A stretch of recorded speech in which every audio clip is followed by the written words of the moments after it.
I am calm, waiting for the kingdom come.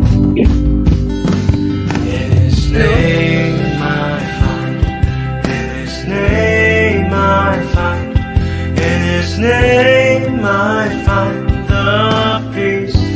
Gimana Bu, mau mulai atau masih tunggu? Iya, masih tunggu.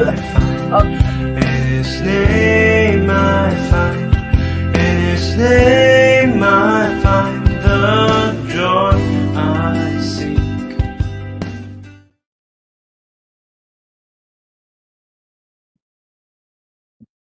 Shalom, selamat malam Bapak Ibu yang terkasih dalam Kristus.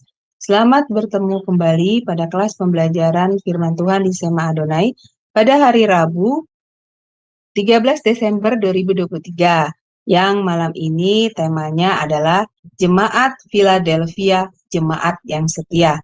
Dan yang menjadi narasumbernya seperti biasa adalah Ibu Pendeta DR Suryani Watimena MTH. Baik, sebelum kita masuk pada kelas pembelajaran, maka kita akan berdoa terlebih dahulu. Dan saya meminta kesediaan dari Ibu Heni untuk memimpin doa pembukaan. Dipersilakan Ibu Heni. Iya, baik. Mari kita satukan hati dalam doa ya. Bapa kami yang bertata di kerajaan surga, Allah yang kami sembah di dalam nama Tuhan Yesus, kami datang menghampiri-Mu ya Bapa. Kami mau ya Bapa, ada urapan-Mu terjadi atas kami semua, baik yang ada di Zoom maupun yang ada di live streaming, serta Aling yang menjadi moderator kami ya Bapa, serta Ibu Suryani yang akan Engkau pakai menyampaikan isi hati-Mu, firman yang akan diajarkan kami dari kitab Wahyu ya Bapa. Hari ini Bapa kami mau belajar mengenai jemaat Philadelphia. Kami percaya ya Bapa, ada berkat khusus buat kami. Mampukan kami Bapa untuk mengerti, mencerna, supaya kami memahami isi Alkitab dengan baik. Bapa, dengan pertolongan Roh Kudus, Engkau akan menyertai di dalam sistem operator kami, juga yang membantu mengambil bagian di dalam pelayanan saat ini. Bapa, kami percaya kuasa-Mu hadir bersama-sama kami. Di dalam nama Tuhan Yesus, kami berdoa mengucap syukur. Haleluya. Amin. Amin. Baik, terima kasih Ibu Heni untuk doa pembukaannya. Baik Bapak Ibu sekalian, sebelum kita masuk pada kelas pembelajaran firman Tuhan, kita akan melihat terlebih dahulu profil dari narasumber kita, Ibu Suryani Pantau. Dipersilakan operator.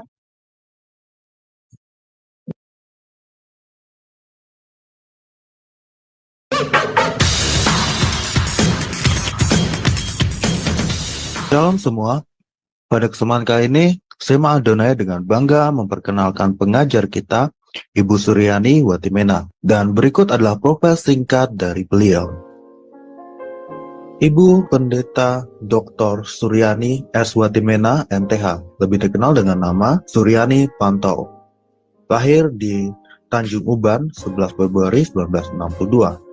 Beliau mengenyam pendidikan di SD Negeri 1, Tarempario, SMP Gideon, Jakarta Utara, SMA Negeri 13, Jakarta Utara, Sarjana Teologi, School for Advanced Studies, SAS, Word of Life, Philippines, Major Missiology, Torpedo Bible School, Manila, Philippines, Major Missiology, Torpedo South Bible, Reverend Crest, Saleh, ST Palm, Colorado, USA, STT Inalta, Magister Theology, STT IKAT, Pasca Sarjana, Doctoral Ministry, Konversi Proses to DDH.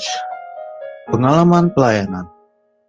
Pengurus Bendahara Pamukri, Persekutuan Pemuda Indonesia, Youth for Christ, mengajar sekolah minggu, pelayanan dari COCM dan Berita Hidup, mengajar Bible Study Muda-Mudi Indonesia, Makati, Filipina, mengajar Bible Study khusus ibu-ibu diploma Kedutaan Indonesia Makati Filipina, penyiar radio Kristen FEBC, Far East Broadcasting Company International, pelayanan di Handicap Hospital, Colorado, pelayanan penginjilan keliling bersama tim Ambassador Internasional sebagai penterjemah dan pengkhotbah.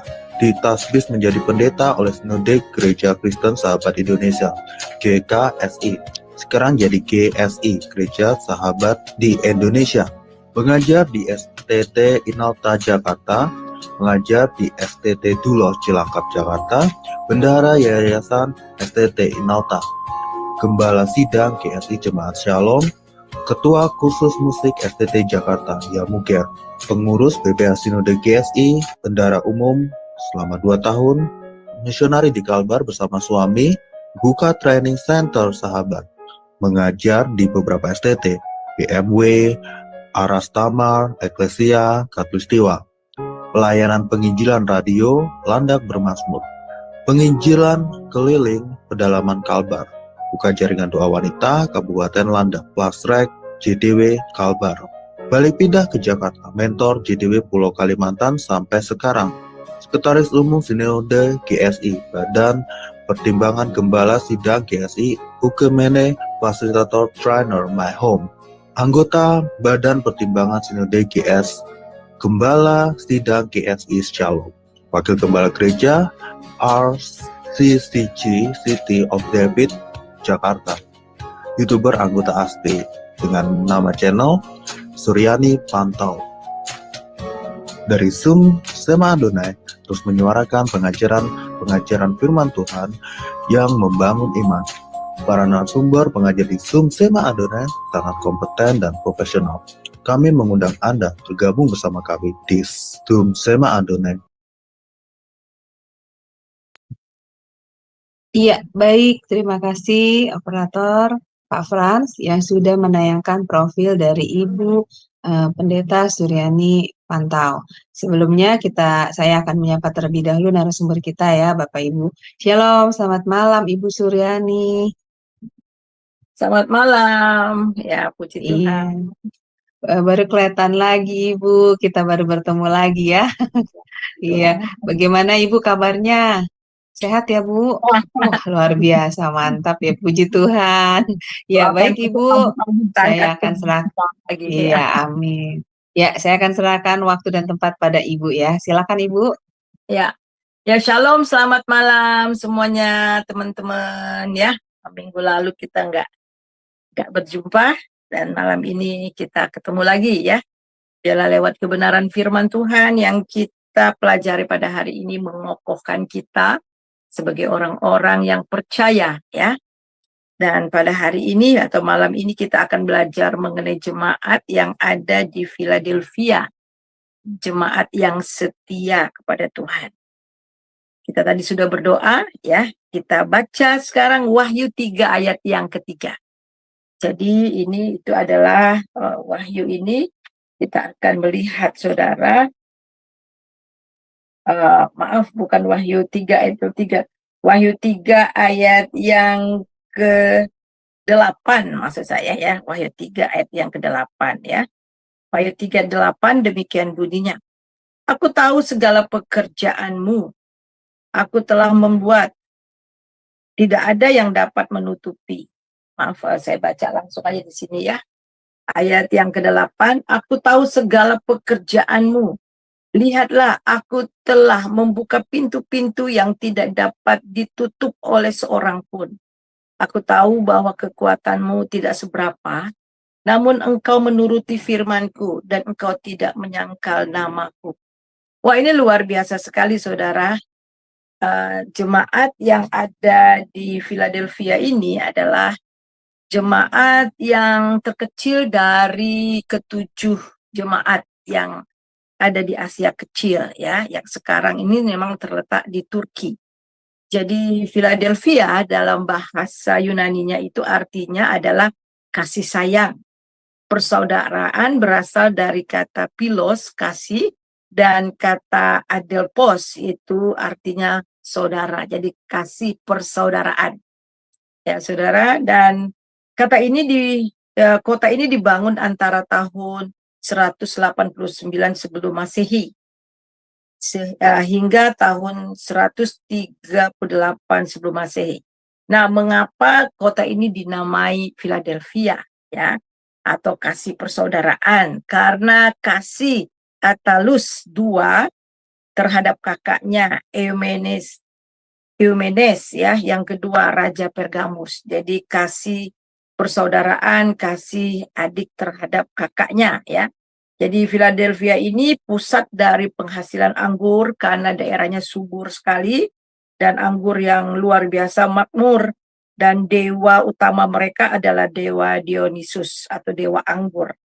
Nah, Philadelphia ini terletak di sebuah tempat yang strategis di jalur utama pos kekaisaran dari Roma ke daerah timur. Itulah disebut pintu gerbang ke timur. Dan juga disebut kota Athena kecil. Kenapa dia disebut kota Athena kecil? Karena kota ini banyak sekali kuil-kuilnya.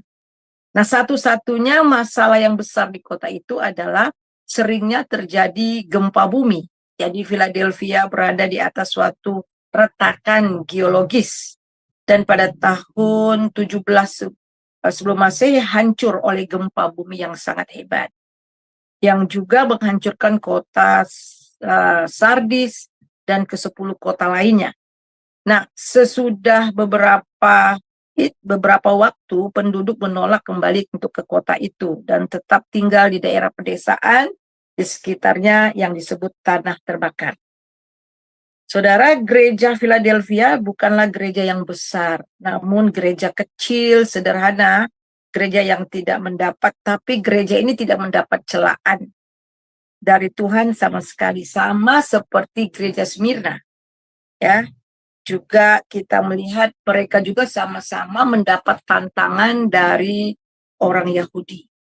Nah, mari kita melihat di dalam ayat yang ke-7 dari pasal yang ketiga. Ya, ayat yang ke-7, sini dikatakan, dan tuliskanlah, ya, pasal yang ketiga ayat yang ke-7. Ya, mau saya bacakan, Ibu? Ya, ini saat pasal yang ketiga ayat yang ke-7. Ya, Wahyu 3 ayat 7. Demikianlah firman Tuhan. Dan tuliskanlah kepada malaikat jemaat di Philadelphia. Inilah firman dari yang kudus, yang benar, yang memegang kunci Daud.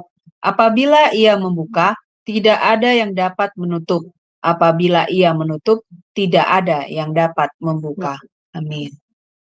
Jadi saudara, kita melihat di sini, tuliskanlah kepada malaikat jemaat di Philadelphia. Jadi kita sudah pelajari, ya. Jadi kepada malaikat ini bisa kepada ke-7 gembala yang ada di jemaat, ya, jemaat ke-7 jemaat yang ada di Asia kecil ini. Dan di sini Tuhan memperkenalkan dirinya ialah firman dari yang kudus, yang benar, yang memegang kunci Daud. Apabila ia membuka, tidak ada yang dapat menutup.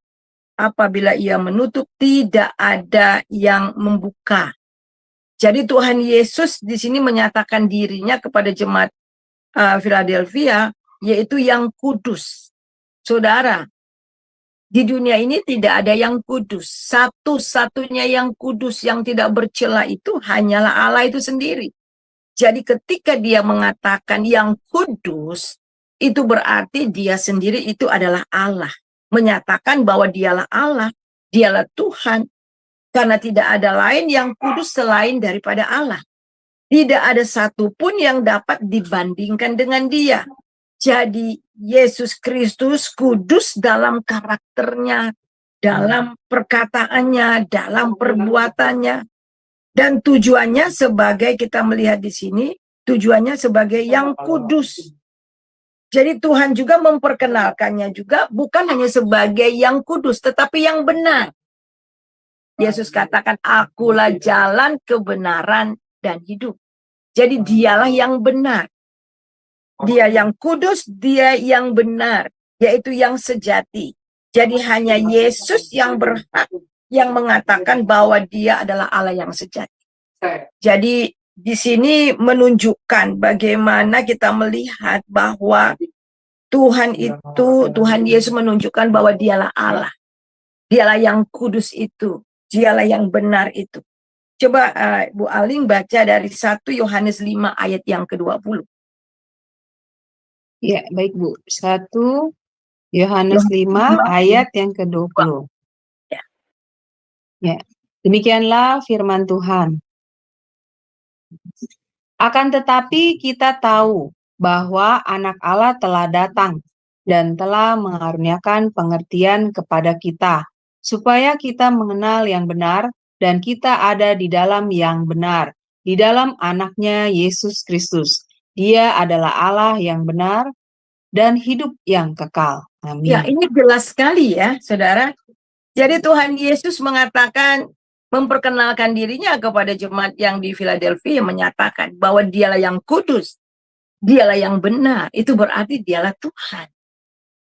Ya, ada orang bilang, mana tunjukkan bahwa Yesus itu katakan, akulah Tuhan, sembahlah aku.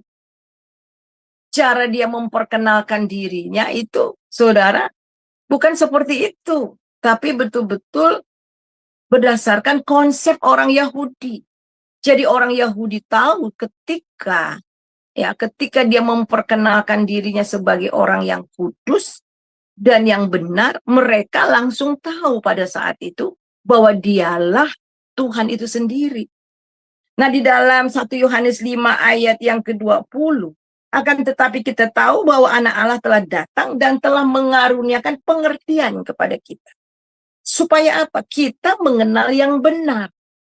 Jadi dengan mengenal Yesus, kita mengenal Allah yang benar. Dan kita ada di dalam yang benar. Dengan mengenal Yesus, kita berada di dalam yang benar. Yaitu Allah itu sendiri. Dan di dalam anaknya Yesus Kristus, dia adalah Allah yang benar. Dan hidup yang kekal. Wow, luar biasa sekali. Jadi ini yang dia perkenalkan diri kepada jemaat yang ada di Efesus. Nah, perlu kita ketahui juga bahwa ketika para martir di sorga berbicara tentang Tuhan, mereka menyebutnya yang kudus dan yang benar. Kita baca itu dari Wahyu 6 ayat yang ke-10. Wahyu 6 ayat ke-10. Sebentar Ibu, Wahyu 6. Wahyu 6 ayat yang ke-10.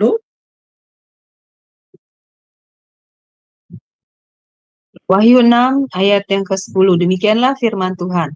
Dan mereka berseru dengan suara nyaring.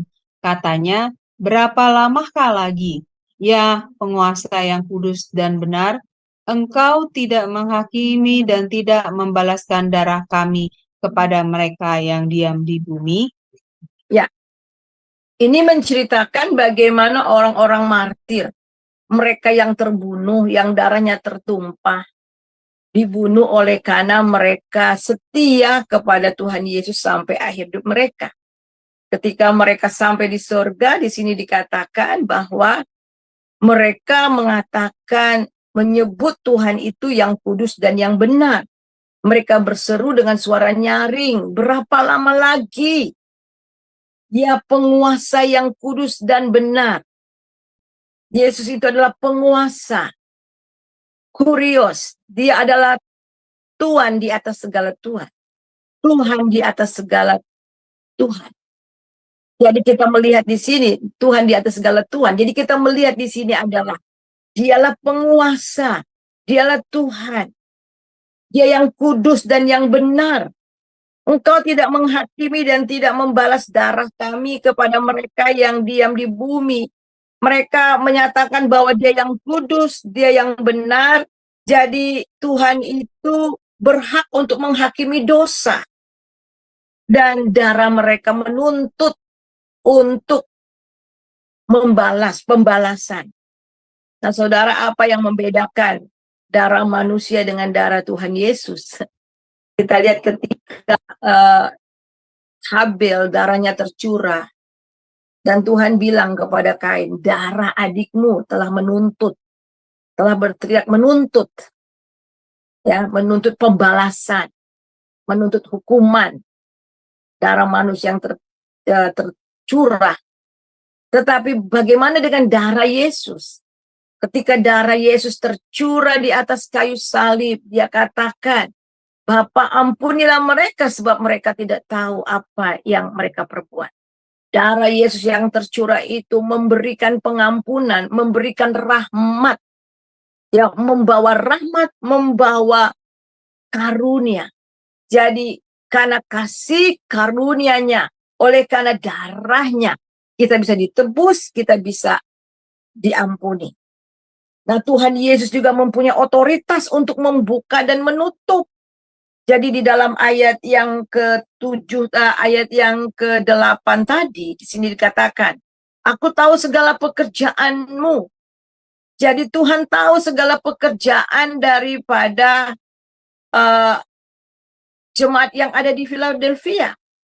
Kita kembali ke dalam ayat yang ke-7, kalimat yang berikutnya. Di sini dikatakan, apabila ia membuka, tidak ada yang dapat menutup. Apabila ia menutup, tidak ada yang dapat membuka. Aku tahu segala pekerjaanmu. Lihatlah, aku telah membuka pintu bagimu yang tidak dapat ditutup oleh seorang pun. Aku tahu bahwa kekuatanmu tidak seberapa, namun engkau menuruti firmanku dan engkau tidak menyangkal namaku. Nah, saudara, kita melihat di sini bahwa Tuhan juga mempunyai otoritas untuk membuka dan menutup pintu-pintu. Ketika dia menutup pintu, tidak ada seorang pun yang dapat membukanya. Ketika dia membuka pintu, tidak ada seorang pun yang dapat menutupnya. Nah, Tuhan Yesuslah yang memiliki kunci itu, yang dapat membuka. Dia memegang kunci maut dan kerajaan maut. Itu artinya juga dia mempunyai kuasa untuk melemparkan orang-orang yang tidak percaya kepadanya ke neraka, ke kerajaan maut itu. Kita baca di dalam Wahyu 1 ayat 17 dan 18. Ya. Wahyu 1 ayat 17-18.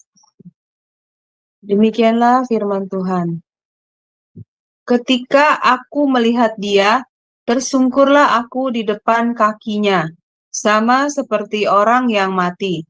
Tetapi ia meletakkan tangan kanannya di atasku, lalu berkata, jangan takut, aku adalah yang awal dan yang akhir, dan yang hidup. Aku telah mati, namun lihatlah, aku hidup sampai selama-lamanya, dan aku memegang segala kunci maut dan kerajaan maut. Amin. Ya. Tuhan Yesus katakan bahwa aku yang hidup.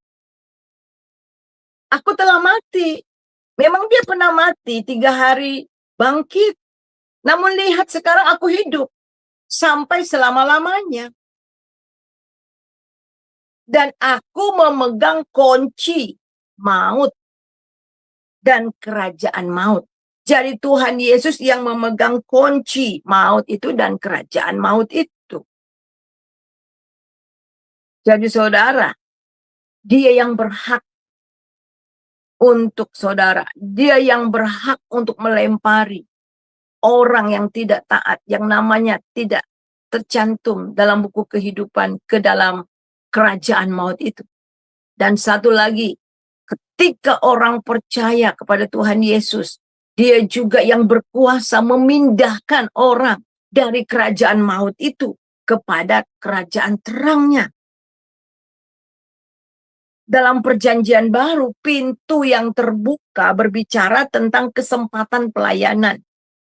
Tuhan Yesus yang empunya tuayan, dan dialah kepala gereja, dan dialah yang membentuk, ya, dia yang menentukan di mana dan kapan umatnya akan melayani Tuhan. Kita melihat di Kisah Rasul 14 ayat 27, saya bacakan. Setibanya di situ mereka memanggil jemaat berkumpul, lalu mereka menceritakan segala sesuatu yang Allah lakukan dengan perantaraan mereka, dan bahwa ia telah membuka bagi bangsa-bangsa yang lain kepada iman. Jadi kita lihat membuka pintu bagi bangsa-bangsa yang lain. Jadi pintu terbuka ini adalah penginjilan. Jadi kesempatan penginjilan yang terbuka. Paulus katakan bahwa mereka mempunyai kesempatan untuk melayani. Pintu Pintu kerajaan itu sudah terbuka untuk bangsa-bangsa lain. Dalam Kolose 4 ayat yang ke-7. Berdoa jugalah untuk kami supaya Allah membuka pintu untuk pemberitaan kami. Sehingga kamu dapat berbicara tentang rahasia Tuhan Kristus yang karenanya aku dipenjara. Wow, dahsyat banget saudara di Kolose 4 ayat yang ke-3. Saat ini pintu sudah terbuka luas. Saudara lewat Zoom ini setiap hari pagi, siang, malam. Shema Adonai memberitakan kabar baik. Saudara, pintu sudah terbuka lebar. Kesempatan untuk memberitakan kabar baik terbuka lebar, saudara. Dan Alkitab katakan kalau dia sudah membuka, tidak ada seorang pun yang dapat menutupnya. Jadi kita melihat di sini sehingga kamu dapat berbicara tentang rahasia Kristus. Lewat media ini saudara, kita dapat memberitakan rahasia Kristus. Kesempatan-kesempatan yang tidak pernah terjadi sebelumnya. Ya, tetapi sekarang dengan bebas, dengan terang-terangan. Dan orang bisa mencarinya juga. Semua sudah tersedia. Wah, ini adalah pintu, saudara. Di akhir-akhir zaman ini, Tuhan akan membuka pintu selebar-lebarnya untuk melayani, untuk memberitakan firman Tuhan. Waktunya sudah singkat, saudara. Tuhan mau kita bersegera untuk memberitakan kabar itu. Apa yang jadi kalau kita punya kebun cabai, sudah merah, sudah siap dituai. Tetapi kita menunda-nunda. Kita bilang, tunggu apa? Ada dua yang akan terjadi. Pertama, bisa dicuri orang. Dan yang kedua, cabai itu bisa busuk. Jadi ketika ada kesempatan, ketika hati orang haus, Tuhan sudah membuka pintu. Di saat itulah kita harus siap sedia untuk menuai. Kita memberitakan kabar baik dan menuai jiwa-jiwa. Yang sangat luar biasa, Tuhan Yesus juga telah memberikan otoritas pekerjaan itu kepada jemaatnya. Jadi kunci kerajaan untuk membuka dan menutup. Jadi Tuhanlah yang membuka dan menutup, dialah yang mempunyai kunci itu. Tetapi yang sangat luar biasa, kita ini adalah co-workernya. Kita ini adalah partnernya. Tuhan mau bekerja membangun kerajaannya. Tuhan mau bekerja membangun kerajaannya, saudara. Membawa jiwa-jiwa datang kepada Tuhan. Dan saudara dan saya ini adalah partnernya di ladang Tuhan. Kita ini adalah co-workernya. Dan dia yang memiliki kunci kerajaan itu. Dan dia juga memberikan kepada kita otoritas kerajaan itu. Wow, luar biasa. Jadi setiap anak-anak Tuhan diberi otoritas juga akan kerajaan itu. Nah, kita melihat di sini, saudara. Untuk apa? Untuk membebaskan orang-orang yang terikat oleh kuasa kegelapan dan mengikat roh-roh jahat itu yang menguasai seseorang atau suatu tempat. Kita baca itu Matius 16 ayat 19. Matius 16 ayat 19. Ya, Matius 16 ayat 19. Demikianlah firman Tuhan. Kepadamu akan kuberikan kunci kerajaan surga. Apa yang kau ikat di dunia ini akan terikat di surga. Dan apa yang kau lepaskan di dunia ini akan terlepas di surga. Amin. Amin. Jadi Tuhan memiliki kunci itu. Dan dia sharing kunci itu kepada kita. Kita adalah perpanjangan tangannya. Untuk menyatakan kuasa Allah, diberi kunci kerajaan. Sehingga apa? Kita bisa membuka dan menutup. Kita bisa mengikat dan melepaskan. Dengan kuasa daripada Tuhan itu sendiri. Dengan kuasa yang maha tinggi. Ini dahsyat sekali, saudara. Ini berbicara mengenai peperangan secara rohani. Orang-orang yang terikat, saudara, akan dilepaskan. Dan kita melihat di sini, kita akan mengikat mengikat kuasa-kuasa kegelapan dan juga melepaskan orang-orang yang terikat oleh kuasa-kuasa kegelapan. Dan Tuhan telah memberikan kuasa itu, kunci itu kepada kita untuk kita pergunakan. Kita lihat di dalam kembali kepada Wahyu 3 ayat yang ke-8 tadi. Aku tahu segala pekerjaanmu, lihatlah aku telah membuka pintu bagimu. Jadi kita melihat walaupun jemaat Philadelphia ini adalah jemaat yang tidak besar, tetapi Tuhan memuji mereka. Aku tahu segala pekerjaanmu. Segala pekerjaan pelayanan yang dilakukan oleh jemaat Philadelphia, Tuhan tahu. Lihat, aku telah membuka pintu bagimu. Ada gereja yang struggling, ada gereja yang jemaatnya banyak sekali kan. Enggak perlu banyak-banyak lakukan sesuatu. Sudah mengalir, sudah banyak, bahkan ada ratusan ribuan. Tetapi ada gereja yang kecil. Dari dulu jemaatnya begitu aja sulit sekali untuk membawa jiwa-jiwa. 1 jiwa, 2 jiwa pun sulit sekali untuk dibawa kepada Tuhan. Sepertinya mengalami stuck. Yang dialami oleh orang-orang Philadelphia. Sulit sekali karena memang keadaan orang-orang di sekitar itu penyembah berhala. Sama dengan jemaat-jemaat yang lainnya. Dan mereka dikuasai oleh kegelapan sehingga pikiran mereka, hati mereka telah dibutakan oleh zaman ini. Dan mereka sepertinya sulit sekali untuk menginjili berita kabar baik itu. Tetapi Tuhan bilang kepada mereka, lihat, aku telah membuka pintu bagimu. Aku telah membuka kesempatan bagimu yang tidak dapat ditutup oleh seorang pun. Walaupun penganiayaan yang besar pada saat itu. Baik dari orang-orang Yunani, orang-orang Romawi pada saat itu maksudnya. Orang-orang Romawi, kekaisaran. Dan juga orang-orang Yahudi. Ya orang-orang Yahudi yang belum mengenal Kristus. Mereka mendapatkan tantangan yang sangat luar biasa. Sulit rasanya untuk mereka memberitakan kabar baik. Dan Tuhan katakan, aku tahu bahwa kekuatanmu tidak seberapa. Tidak ada daya, tidak ada kekuatan yang banyak.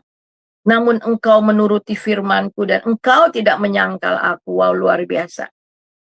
Tengah-tengah sulit dalam pelayanan memberitakan kabar baik, mereka tetap lakukan. Kekuatan mereka tidak seberapa. Namun yang penting di sini mereka taat akan firman Tuhan. Dan mereka bukan hanya taat setia di dalam mengikuti firman Tuhan, tetapi mereka setia kepada Tuhan itu sendiri dan tidak mau menyangkal Kristus. Apapun yang terjadi. Wah, dahsyat.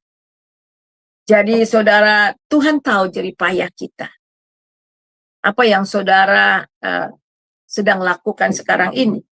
Kekuatan kita tidak seberapa. Secara materi, kita tidak berkelimpahan mungkin. Sama seperti jemaat yang ada di Philadelphia. Mereka kuat di dalam Tuhan. Dan setia dalam mengiringi dan melayani Tuhan. Dan orang-orang yang pelaku-pelaku firman. Dalam situasi apapun, mereka tidak pernah menyangkal Tuhan. Dan mereka tetap setia sampai akhir. Wah, luar biasa dahsyat. Itulah sebabnya Tuhan sangat memuji mereka. Nah, saudara, kita melihat materi, kekuatan secara fisik bukanlah ukuran dari sebuah gereja.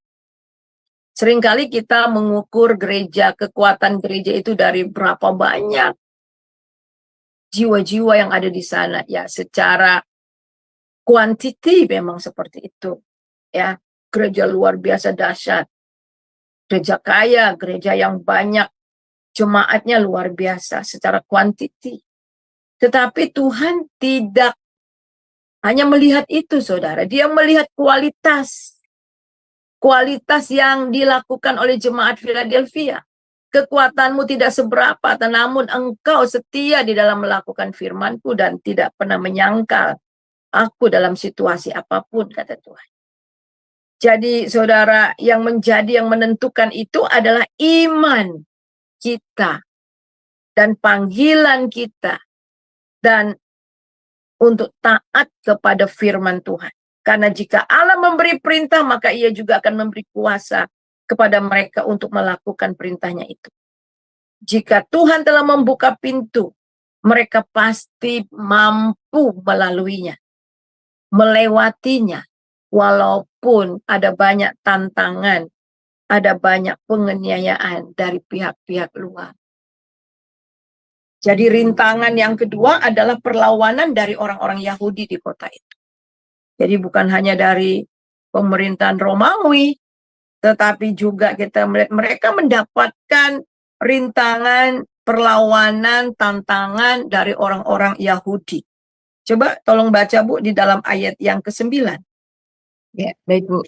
Demikianlah firman Tuhan. Lihatlah, beberapa orang dari jemaah iblis, yaitu mereka yang menyebut dirinya orang Yahudi, tetapi yang sebenarnya tidak demikian, melainkan berdusta, akan kuserahkan kepadamu. Sesungguhnya aku akan menyuruh mereka datang dan tersungkur di depan kakimu dan mengaku bahwa aku mengasihi engkau. Amin. Ya. Tuhan Yesus katakan bahwa memang ada beberapa dari jemaat iblis, yaitu mereka yang menyebut diri Yahudi, tetapi mereka yang menolak Kristus. Mereka yang menganiaya jemaat pada saat itu. Tetapi mereka tidaklah demikian, melainkan berdusta. Akan kuserahkan kepadamu. Nah, yang luar biasa, mereka-mereka ini justru akan diserahkan kepada jemaat Philadelphia. Untuk apa? Suatu kali kelak mereka akan datang tersungkur di hadapan jemaat, di kaki jemaat, dan mengakui bahwa kita ini, bahwa orang-orang Philadelphia ini dikasihi oleh Tuhan. Saudara, mungkin pada saat ini ada gereja-gereja yang mengalami penganiayaan, difitnah, di macam-macam, saudara. Ya, macam-macam mengalami tantangan yang sangat luar biasa. Justru yang kadang-kadang dari pihak yang mengaku orang Kristen juga, tetapi nggak sungguh-sungguh Kristen.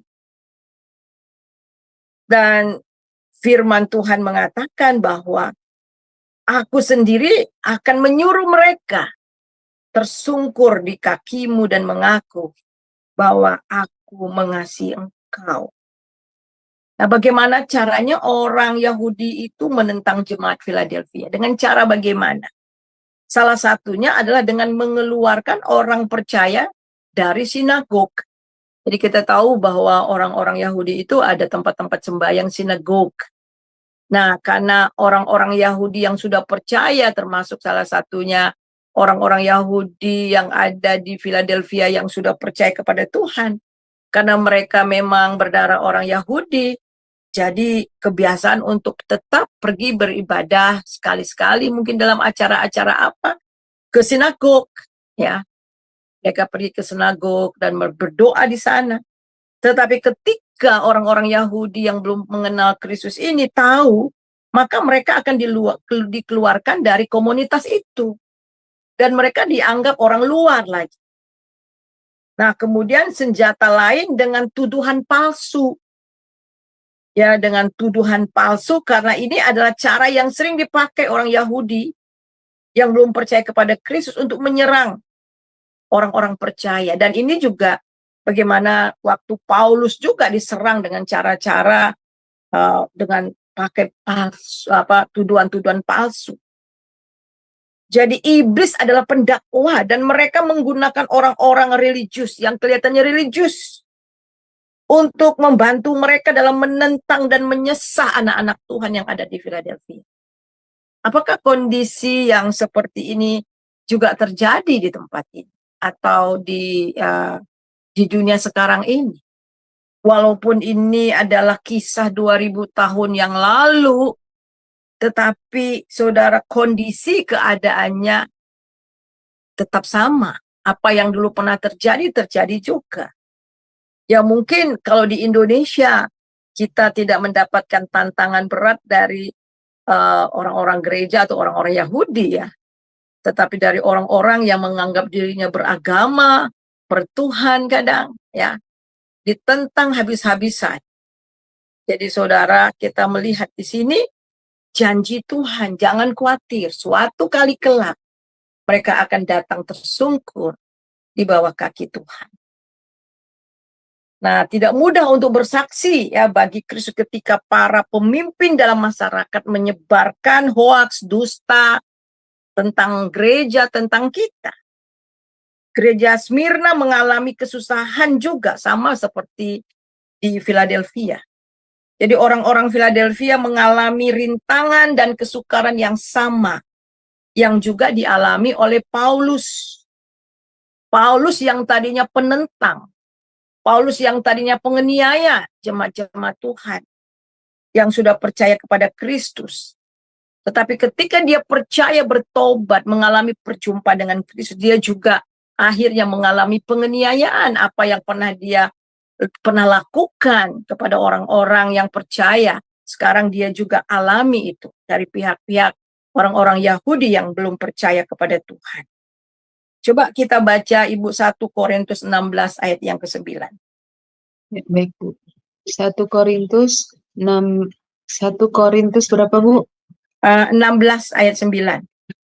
Ya, 1 Korintus 16 ayat 9. Demikianlah firman Tuhan. Sebab di sini banyak kesempatan bagiku untuk mengerjakan pekerjaan yang besar dan penting, sekalipun ada banyak penentang. Ya, ini kata Paulus ya. Walaupun banyak penentang, kita nggak peduli, ya kan? Amin. Ya, amin. Ya, memang setiap kerajaan Allah yang mau diberitakan, memang banyak usaha-usaha iblis untuk menggeser, menyerongkan kerajaan itu. Dan itu sudah dari awal. Bahkan dari perjanjian lama juga sudah ada bagaimana penentang-penentang ya.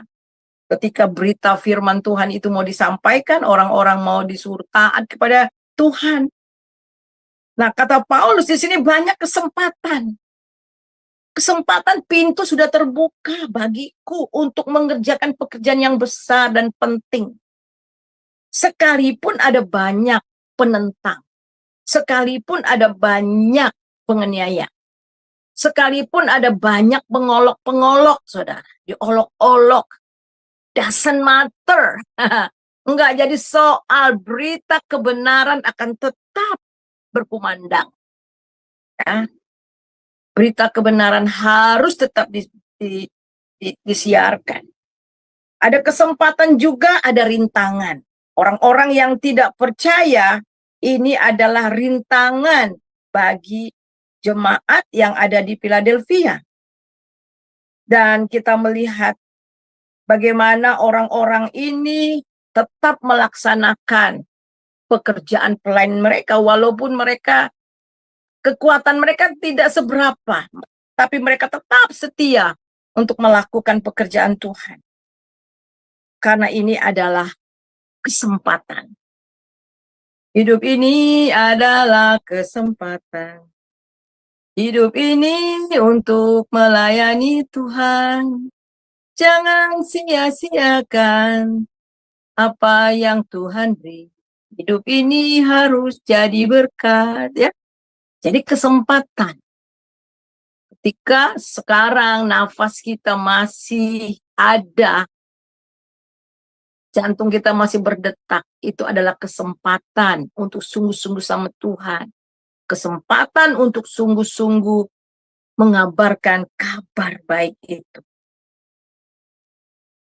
Karena Tuhan yang memegang kuncinya, saudara. Hasilnya yang mengendalikan. Jadi apa yang harus kita takuti? Ada banyak orang takut. Emang secara manusia ada alasan. Karena banyak orang di penjara, bukan hanya di penjara, saudara.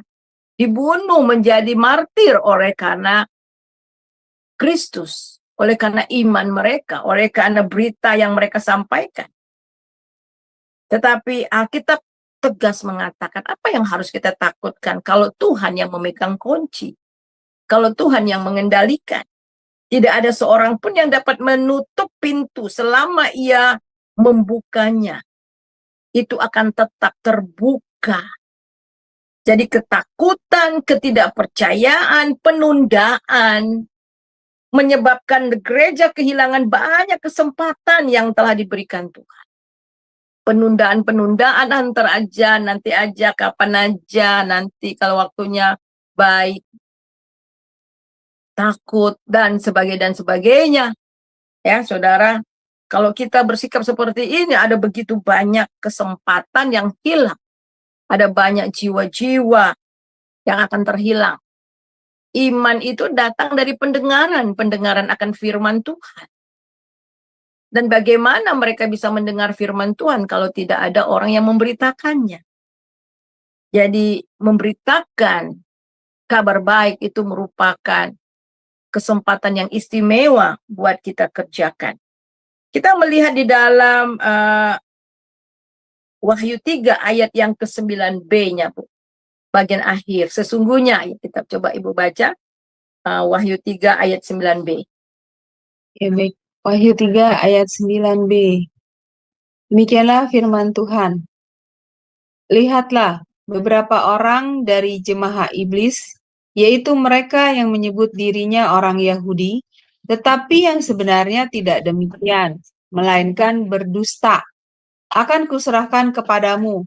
Sesungguhnya aku akan menyuruh mereka datang dan tersungkur di depan kakimu dan mengaku bahwa aku mengasihi engkau. Ya. Apa maksud Tuhan? Tuhan akan membawa mereka tersungkur di kaki kita, mengaku bahwa kita dikasih Tuhan. Dan mereka suatu kali kelak akan tersungkur di kaki Tuhan dan mengaku Yesus adalah Tuhan. Suatu hari kelak mereka akan datang tersungkur mengakui bahwa kita dikasih Tuhan Yesus dan mereka percaya kepada Tuhan dan diselamatkan. Sebab itulah Paulus katakan perlawanan kita bukan melawan darah dan daging, tapi melawan penguasa-penguasa di udara. Roh-roh yang sedang bekerja di antara orang durhaka, saudara. Itulah yang membuat mereka membenci firman Tuhan, membenci anak-anak Tuhan. Tetapi sekali lagi firman Tuhan mengatakan jangan pernah kita give up. Karena suatu kali kelak mereka pasti akan percaya. Walaupun ada banyak orang menganggap itu adalah suatu kelalaian. 2 Petrus 3 ayat 9. 2 Petrus 3 ayat 9. Ya, baik. 2 Petrus 3 ayat 9. Ya, demikianlah firman Tuhan. Tuhan tidak lalai menepati janjinya, sekalipun ada orang yang menganggapnya sebagai kelalaian. Tetapi ia sabar terhadap kamu, karena ia menghendaki supaya jangan ada yang binasa, melainkan supaya semua orang berbalik dan bertobat. Ya. Jadi ini yang Tuhan mau, saudara. Walaupun kita menganggap ini, ada banyak orang menganggap sebagai kelalaian, tetapi ia sabar terhadap kamu. Kok terhadap kamu sabar? Ya sabar terhadap kita yang kadang-kadang suka lalai, suka takut, ya, ragu-ragu memberitakan kabar baik. Dia sabar sama kita, saudara. Ini supaya apa? Karena ia menghendaki supaya jangan ada yang binasa. Ya, ini berbicara double. Kepada orang yang sudah percaya Yesus, dia sabar karena seringkali kita takut, menunda-nunda. Dia sabar, dia terus mau bekerja di dalam dan melalui kita. Tetapi juga dia sabar terhadap orang-orang yang sampai saat ini kelihatannya belum mau percaya kepada Tuhan. Tetapi Tuhan bekerja. Yang penting kita setia memberitakan kabar baik. Urusan bagaimana orang itu bisa datang kepada Kristus itu adalah urusan Roh Kudus yang bekerja di dalam mereka. Yang penting kita setia melakukan pekerjaan pelayanan Tuhan dan setia dalam mengiringi Tuhan, dan dia tidak mau seorang pun bertobat. Jika kita setia melakukan pelayanan dan pemberitaan keselamatan, maka suatu hari kelak mereka semuanya akan mengaku Yesus adalah Tuhan. Filipi 2 ayat 10 dan 11. Filipi 2 ayat 10 dan 11. Filipi 2 ayat 10 dan 11. Demikianlah firman Tuhan. Supaya dalam nama Yesus bertekuk lutut segala yang ada di langit dan yang ada di atas bumi dan yang ada di bawah bumi, dan segala lidah mengaku Yesus Kristus adalah Tuhan bagi kemuliaan Allah Bapa. Amin. Ini suatu kali kelak pasti akan terjadi. Amin. Amin. Jadi kita melakukan pekerjaan Tuhan, dia yang akan berperang bagi kita. Kita sekarang melihat di dalam janji Tuhan. Janji Tuhan yaitu bahwa Ia akan menolong kita. Yang pertama janjinya itu di dalam Wahyu 3 ayat 9b, bahwa suatu kali kelak mereka yang menentang kita, mereka akan datang juga suatu kali kelak kepada kita dan mengakui Yesus mengasihi kita. Dan yang kedua, saudara, janji Tuhan, Ia akan melindungi kita dari pencobaan yang besar. Ayat yang ke-10-nya, Bu. Ya, Wahyu 3 ayat 10. Ya. Demikianlah firman Tuhan. Karena engkau menuruti firman-Ku untuk tekun menantikan Aku, maka Aku pun akan melindungi engkau dari hari pencobaan yang akan datang atas seluruh dunia untuk mencobai mereka yang diam di bumi. Amin. Iya. Nah, saudara, ini janji Tuhan. Bahwa Tuhan akan melindungi kita pada hari pencobaan yang akan datang di atas seluruh bumi untuk mencobai mereka yang ada di bumi ini. Pencobaan-pencobaan sekarang sudah mulai, saudara. Sudah mulai ada peperangan dan semakin hari akan semakin hebat. Tetapi janji Tuhan di sini dikatakan, karena engkau menuruti firman-Ku, karena engkau setia kepadaku dalam melakukan firman, dan tekun menantikan Aku. Wow, luar biasa. Hanya orang-orang yang setia yang tekun menantikan Tuhan, tetap menantikan Tuhan. Maka Aku akan melindungi engkau dari hari pencobaan yang akan datang di seluruh dunia ini. Dia akan melindungi kita, saudara. Dan pencobaan tribulation yang besar itu akan terjadi. Tetapi bagi orang-orang percaya, sebelum itu terjadi, saudara, kita sudah diangkat sama Tuhan. Ya, kita sudah diangkat. Orang-orang yang mati akan dibangkitkan dengan tubuh mulia dan dan mereka akan diangkat. Dan kita yang masih hidup juga dengan bunyi sangkakala dengan sekejap, kita akan diubah dengan tubuh mulia dan kita akan diangkat bersama Tuhan. Dan kita melihat di dalam ayat yang ke-10, perintah Tuhan, ayat yang ke-10, ayat yang ke-11 maksud saya. Ya, baik. Demikianlah firman Tuhan. Aku datang segera. Peganglah apa yang ada padamu, supaya tidak seorang pun mengambil mahkotamu. Ya. Amin. Jadi Tuhan akan datang segera. Soon and very soon. Ya. Soon and very soon. Apalagi dia akan datang ya. Jadi dia akan datang segera. Lambat atau cepat.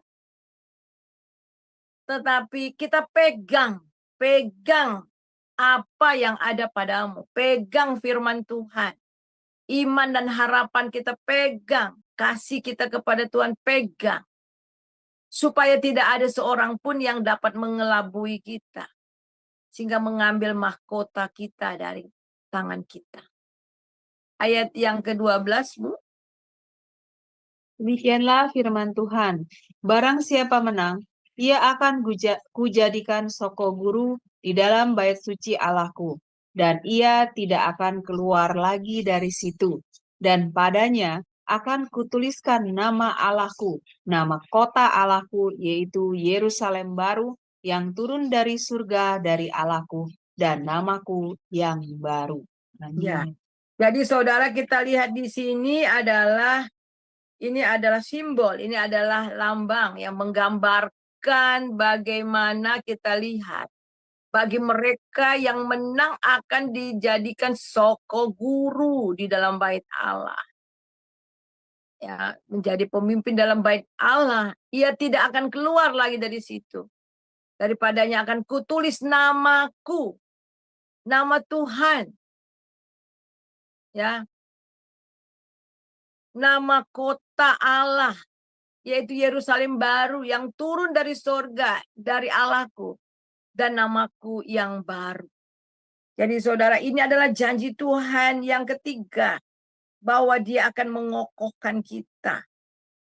Dia akan mengokohkan kita, kota-kota kuno menghormati para pemimpin besar dengan mendirikan tiang-tiang dengan nama mereka terpahat di atasnya. Di zaman dulu. Jadi tiang-tiang Allah tidak terbuat dari batu yang tidak ada di bait Allah, kota tapi sorgawi. Tiang-tiangnya adalah orang-orang setia menyandang nama untuk kemuliaan Allah. Wow, dahsyat banget, saudara. Coba baca di dalam Wahyu 21 ayat 22. Baik, Wahyu 21 ayat 22 ya Bu ya. Ya, 21 ayat 22. Demikianlah firman Tuhan. Dan aku tidak melihat bait suci di dalamnya, sebab Allah, Tuhan yang Maha Kuasa, adalah bait sucinya. Demikian juga anak domba itu. Iya. Amin. Jadi kita akan tinggal di bait suci. Dan kemudian Galatia 2 ayat 9. Galatia 2. Galatia 2 ayat 9.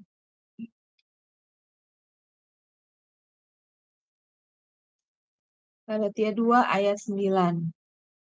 Demikianlah firman Tuhan. Dan setelah melihat kasih karunia yang dianugerahkan kepadaku, maka Yakobus, Kefas, dan Yohanes yang dipandang sebagai soko guru jemaat berjabat tangan dengan aku dan dengan Barnabas sebagai tanda persekutuan, supaya kami pergi kepada orang-orang yang tidak bersunat dan mereka kepada orang-orang yang bersunat. Ya, Amin. jadi menjadi soko guru ya, jadi pelayan Tuhan.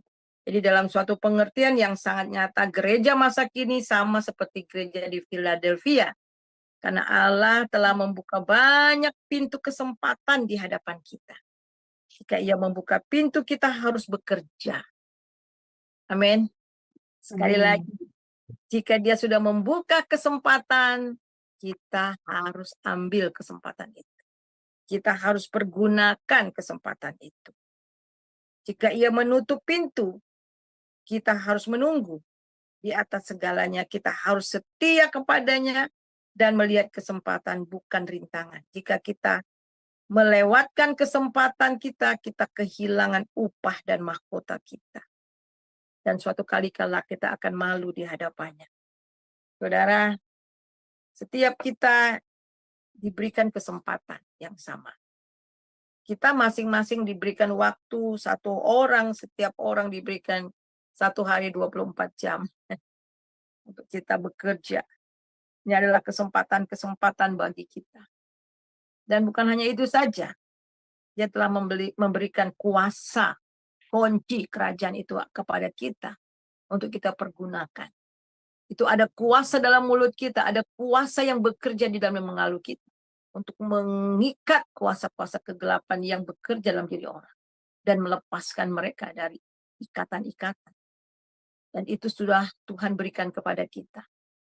Nah, sekarang pertanyaannya, maukah kita mempergunakan kesempatan itu dengan penuh setia? Mari kita satu dalam doa. Saya minta Ibu Heni berdoa mengucap syukur untuk firman Tuhan. Ya, bisa dengar suara saya?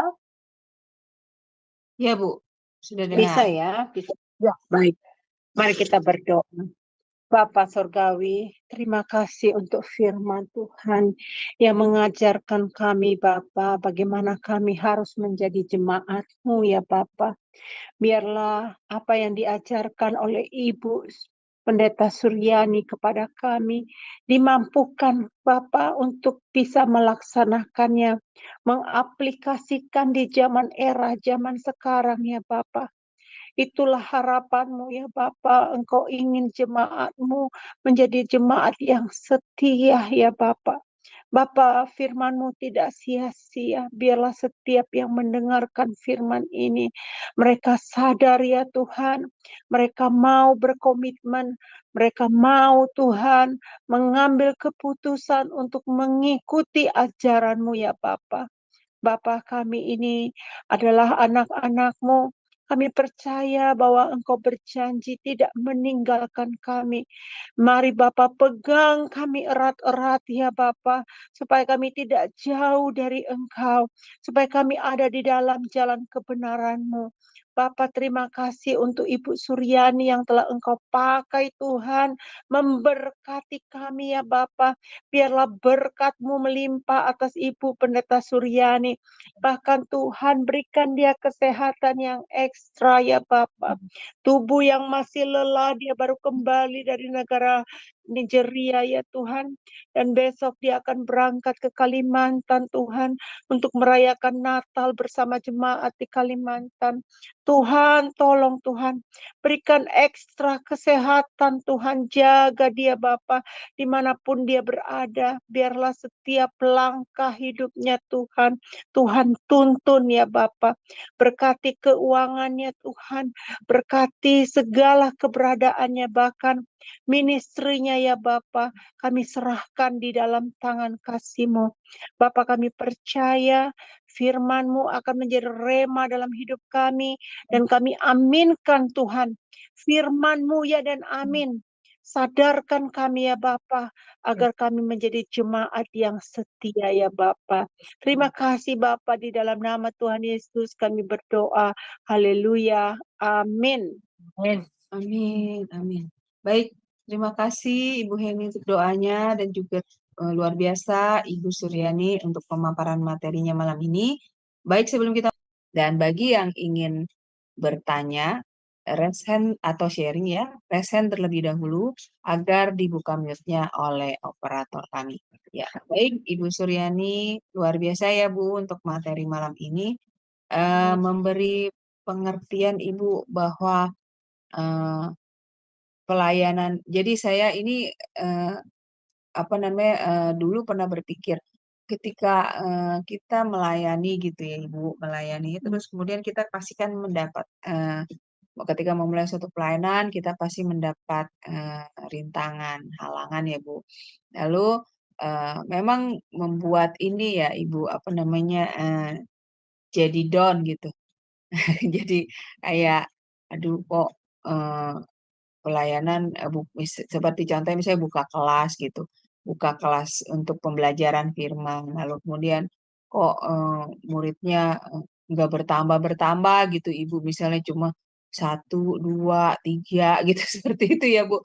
Kadang-kadang itu kan membuat kita ini jadi down gitu Bu, maksudnya lah pelayanan begini bagaimana gitu Ibu Suryani ya. Dan tapi dengan saya mendengar materi Ibu malam ini, saya mendapat peneguhan Bu bahwa apa yang kita lakukan dalam pelayanan kita, asalkan kita melakukan firman ya seperti itu ya Bu, maka itu semuanya diserahkan kepada Tuhan. Jadi bagaimana kelas itu mau bertambah, yang mendengarkannya, yang ikut belajar atau bagaimana, itu kalau Tuhan sudah membukakan, pasti Tuhan akan membukakannya dengan memberikan anggota ya Ibu akan bertambah, ya seperti itu. Asalkan kita tetap ini ya Bu, tetap melakukan pelayanan kita dengan setia ya Bu. Terus kita melakukan firman seperti yang Tuhan kehendaki. Nah, jadi nggak usah khawatir. Nah, ini saya mendapat peneguhan seperti ini, Bu. Jadi ketika melakukan pelayanan, terus selalu mendapatkan rintangan seperti membuat kita berpikir ini bagaimana ini kok kayaknya nggak berkembang apa gimana. Nah, itu jangan takut ya Bu, seperti itu Iya, ya Bu. betul, Nah, betul, betul. karena Tuhan menyertai ya Ibu Suryani, menyertai kita yang benar-benar melakukannya dengan sungguh-sungguh ya Bu, pelayanan kita. Ya luar biasa ya Ibu untuk materi malam ini mendapatkan peneguhan yang luar biasa gitu buat kami. Nah ini juga untuk dalam melakukan pelayanan itu juga ketika kita diberi kesempatan kita harus ambil ya Bu ya, seperti itu Iya, ya Bu. ayo. Jadi tidak boleh ya Bu. Maksudnya nanti tunda-tunda gitu. Aku jadi ingat waktu dulu Bu, saya juga waktu dulu saya kalau diajak untuk pelayanan tuh saya begitu tuh Bu Suryani, nanti dulu gitu nggak mau gitu. Ya itu Bu seperti yang Ibu bilang tadi bahwa saya takut gitu karena merasa tidak mampu seperti itu Bu. Nah, Iya, tapi yang luar biasanya ya, Ibu Tuhan itu sabar Bu terhadap saya gitu loh. iya, Jadi iya. iya gitu Bu. Dia sabar terhadap saya gitu supaya saya mengerti gitu. Pada akhirnya apa yang menjadi kehendak Tuhan. Seperti itu Bu. Jadi ya benar sekali materi Ibu malam ini memberikan kami semua pencerahan yang luar biasa, pemahaman yang luar biasa Bu, sehingga Hmm, kami menjadi semakin dikuatkan ya Bu dan diteguhkan gitu dalam ya pelayanan kami yang sudah melayani ya Bu iya, dan amin. ya yang juga masih belum berani melayani. Nah, ini mendapat peneguhan nih Bu luar biasa dari materi malam ini. Iya, Iya, betul. baik. Ya, baik Ibu Heni, bagaimana Ibu? Apakah Ibu mau menambahkan mengenai materi malam ini? Bagus Bu Heni. Ya, monitor Bu. Ya, bagus. Ya. Bagus, benar. Bu Suryani, saya mau nanya, itu jemaat yang 7 itu kan di negara Turki ya mereka asalnya kan. Dulu di Turki itu mostly Kristen ya, Bu ya. Iya, itulah. Iya ya, Hmm. di Turki ya di sana ya mereka Iya, ya. betul. Oh, Hmm. gitu. Ya, luar biasa ya, Bu ya, apa namanya sejarah kekristenan ini tercatat Hmm. rapi Iya, tidak hilang ya. Jadi iya. salah satu yang meyakinkan saya menjadi mengikuti kekristenan itu karena sejarahnya itu terbukti. Jadi Itu konkret gitu ya, Bu ya. betul. Tidak bukan asal cerita-cerita aja. Jadi ada Iya, betul. jalurnya dari pertama sekali Hmm. dari kisah dari Adam, Abraham sampai dulu raja-raja ya masa pembuangan apa segala macam sampai di kitab Wahyu itu Rasul Yohanes itu melihat gitu, aduh luar biasa sekali saya Bu. Ini Iya, mengingatkan saya kembali Hmm. ternyata kenapa dikasih nama Philadelphia itu karena kasih itu tadi ya Bu ya, iya, betul. berdasarkan kasih. Hmm. Wow, benar. Saya ini masih belajar tentang kasih Bu, karena di dalam hal ini saya banyak merenungkan supaya bagaimana kapasitas. Jadi kasih mungkin sudah ada ya Bu ya, tapi kapasitasnya mungkin kecil ya, mungkin baru berapa galon istilahnya. Jadi mesti diisi yang pakai tangki yang gede kayaknya ini supaya tambah lagi kasihnya gitu loh Bu. Iya, Iya kan? Iya. Soalnya tantangan di dalam pelayanan Bu itu luar biasa karena pendapat seseorang itu berbeda dengan ininya. Namanya kalau papa saya ngomong sih Bu gini, kepala sama hitam, rambut katanya. Tapi itu sih peribahasa yang orang yang rambutnya hitam karena di Amerika ini lahir juga rambutnya udah kuning-kuning Bu, udah merah-merah. Iya. Peribahasa di Indonesia rambut sama hitam katanya, Hmm, tapi isinya beda, kepalanya beda, jadi cara menangkap gitu ya. Jadi kalau saya lihat bukan karena kebudayaan ya, karena banyak yang mengatakan, oh saya tinggal di Amerika free life, hey man, come on, I'm free life, begitu kan? I can say what I want to say, katanya gitu kan. Aku akan bisa mengucapkan apa yang aku ucapkan. Kalau pendapat negara ini begini, gini, itu kan satu excuse ya, satu excuse dari seseorang. Tetapi kalau kita belajar dari kebudayaan Amerika itu juga banyak polite-nya, ya Eropa, apalagi ya Eropa itu banyak polite-nya gitu. Jadi dalam hal berpikir kita harus cerdas ya, cerdas dalam arti dalam menjadi jemaat ya, supaya kita kategorinya menjadi jemaat yang setia mengikuti kebenaran firman. Berarti kan Bu, kita harus juga nggak boleh berasumsi, nggak boleh salah mengerti, dan kita harus tahu setiap case demi case ya. What's the meaning of case demi case ya? Setiap persoalan demi persoalan ya Bu ya. Setiap itu kan berbeda-beda gitu. Jadi kita mesti lihat gitu. Jadi makanya saya bilang, wah kalau memang kan saya suka beli barang-barang itu di dalam kaleng Bu. Kalau di dalam kaleng kan dia nggak bisa tembus isinya apa gitu kan. Tetapi kalau saya beli yang di botol kaca, saya tahu itu sausnya warna merah.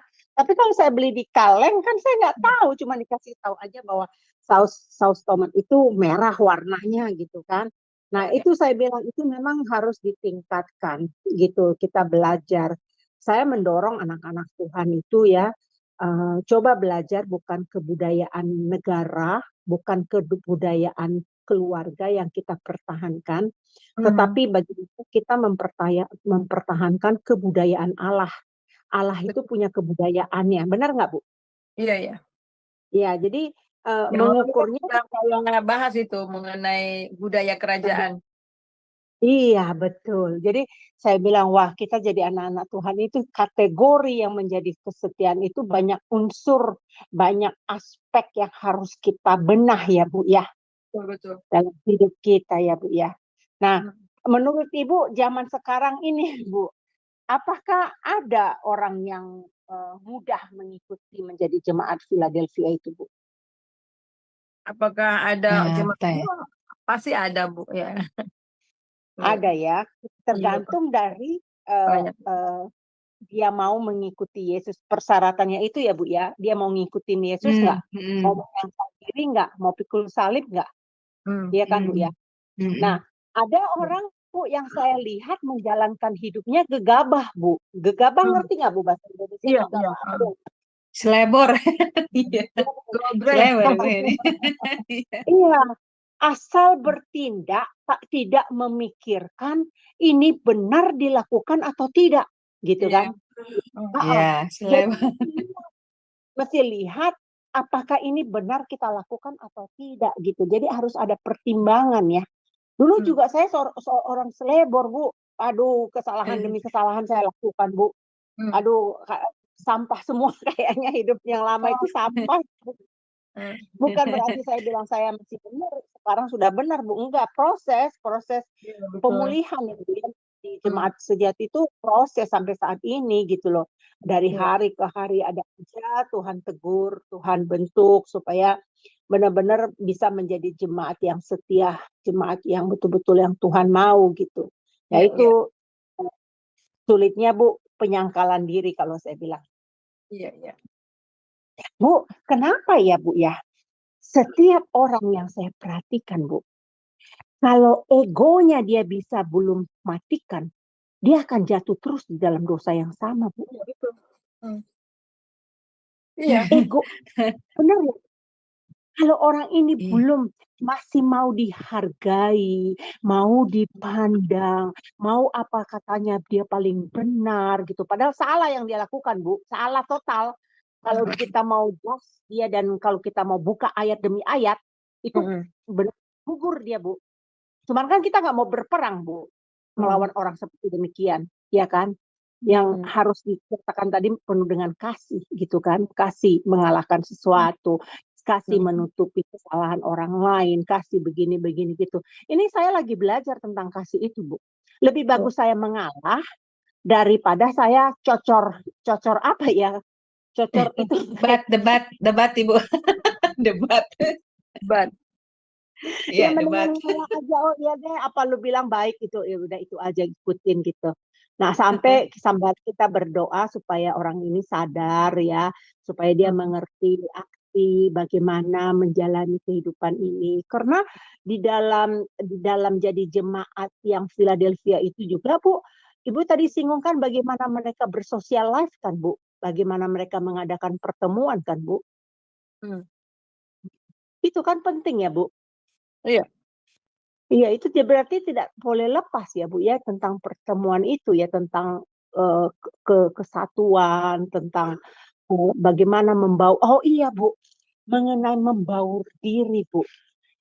Membaur diri itu saya itu belajar make eyeshadow. Kan saya suka makeup nih Bu. Nih, jadi teman-teman yang di live jangan ketawa Heni ya. Saya orangnya jujur gitu. Jadi kalau saya kan belum pintar membaurkan warna eyeshadow itu Bu. Akhirnya setomplok akhirnya kayak osin gitu loh Bu. Kayak kelihatan kan nggak natural gitu kan. Tetapi ternyata harus bounding, harus dibaur dia supaya dia kelihatannya halus ya. Tadi teknik begitu. Itu juga kebawa di dalam hal spiritual Bu. Bagaimana menjalani hidup ini supaya bisa kelihatan smooth gitu ya. Bagaimana mengatur itu kenapa ya Bu ya? Saya nanya ke Ibu nih, jujur nih. Saya itu dulu waktu kecil kan belajar jahit. Saya belajar makeup. Saya belajar masak sekarang semenjak di Amerika ya. Terus kemudian saya belajar dulu menyulam. Saya banyaklah belajar apa namanya di Indonesia Prakarya. Prakarya, Bu. Prakarya. Oh iya, dulu banyak sekali belajar begitu ya, susun balok segala macam.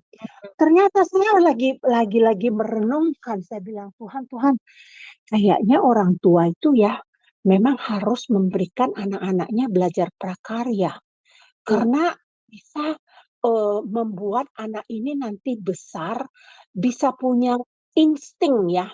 Bagaimana? Contoh Bu, dulu kan kalau di Indonesia banyak beras pakai batu, benar nggak Bu? Ya. Itu ditampihkan Bu, dipilih-pilih batunya kan. Nah itu bukan tugas saya Bu, tapi karena saya kecil, kepo, ngerecokin pembantu-pembantu rumah tangga, ikut-ikutan, dibiarin. Udah ini pilihnya kayak begini, buang batunya, pilihnya kayak gini. Terus kalau beras ketan juga Bu, ibu saya kalau bikin kue kicang ya namanya itu dulu kue cang ya, itu mesti yang pulen dia punya itu, jangan campur beras ya. Jadi supaya nanti kue cangnya itu jadi bagus mengkilat gitu kan, cute dia, jadi legit gitu kan. Nah itu disuruh tuh pilih di antara ketan itu berasnya dikeluar, ya kan, Bu Suryani. Ternyata itu ilmu itu ya Bu ya, itu ilmu atau apa ya Bu ya? Itu bisa membuat kita punya insting, kita bisa membedakan yang mana yang boleh kita ambil, yang mana tidak kita ambil, yang mana kita ambil, yang mana tidak kita ambil. Itu mempengaruhi loh Bu Suryani. Menurut Ibu Suryani, pendapat saya ini benar atau tidak ya? Pengalaman saya. Ya kadang-kadang ya kebiasaan yang sering kita lakukan itu akhirnya sesuatu yang tidak biasa kita lakukan menjadi kebiasaan. Kebiasaan Betul. yang kita lakukan akhirnya menjadi habit. Nah, habit akhirnya menjadi karakter. Itu memang begitu, semuanya dilatih dari yang kecil-kecil dulu, dan itu akhirnya menjadi satu kebiasaan dalam hidup kita, menjadi karakter dari gaya hidup kita, itu biasa. Nah, iya berarti melatih tuh Bu Heni. Terlatih Bu Heni jadinya. Ya, itu terlatih. Karena begitu. Iya.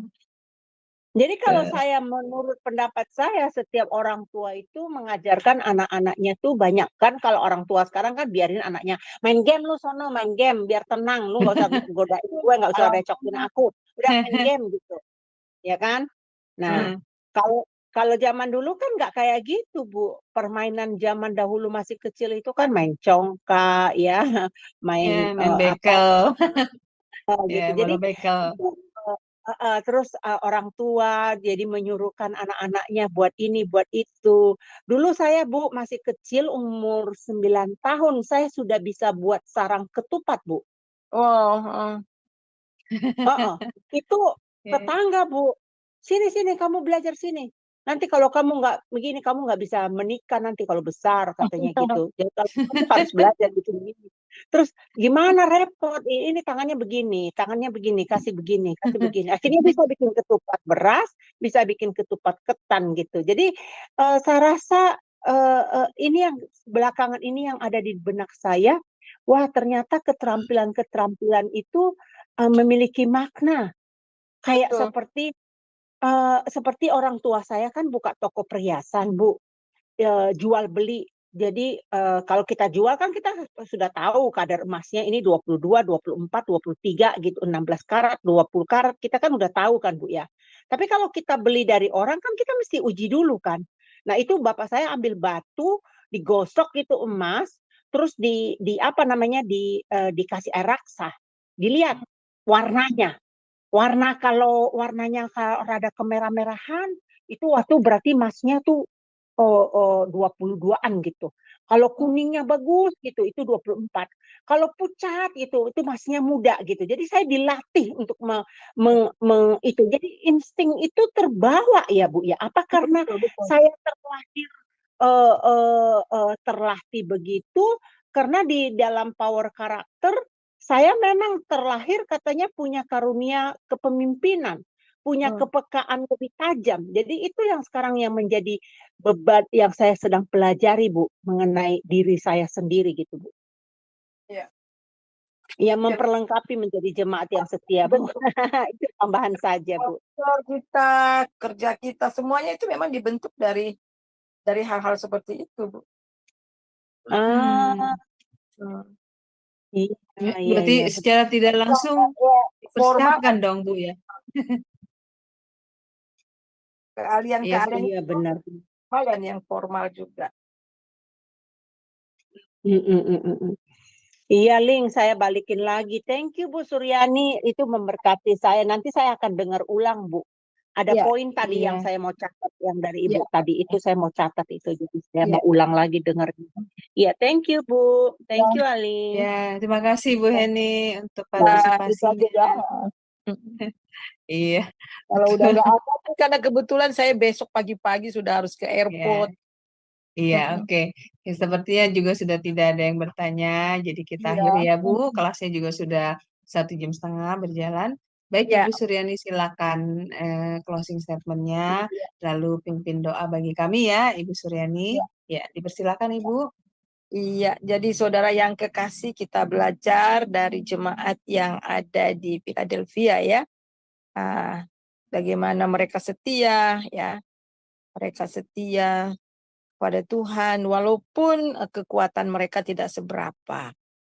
Tetapi ketika mereka terus lakukan dengan setia, maka Tuhan sendiri yang akan memberikan kekuatan dan mereka akan terus maju dan menghasilkan banyak buah. Jadi kata Philadelphia itu adalah kasih persaudaraan. Dan satu lagi yang menjadi kunci supaya gereja bisa maju, bisa tetap berdiri teguh walaupun banyak rintangan-rintangan di kiri kanan. Tetapi jika jemaat bersatu, jemaat saling mengasihi satu dengan yang lain, disitulah kekuatannya. Apapun rintangan yang kita hadapi. Dan yang berikutnya, jangan buang kesempatan selama Tuhan kasih kesempatan. Ya, mari kita satu dalam doa. Terima kasih Tuhan untuk kasih setiamu.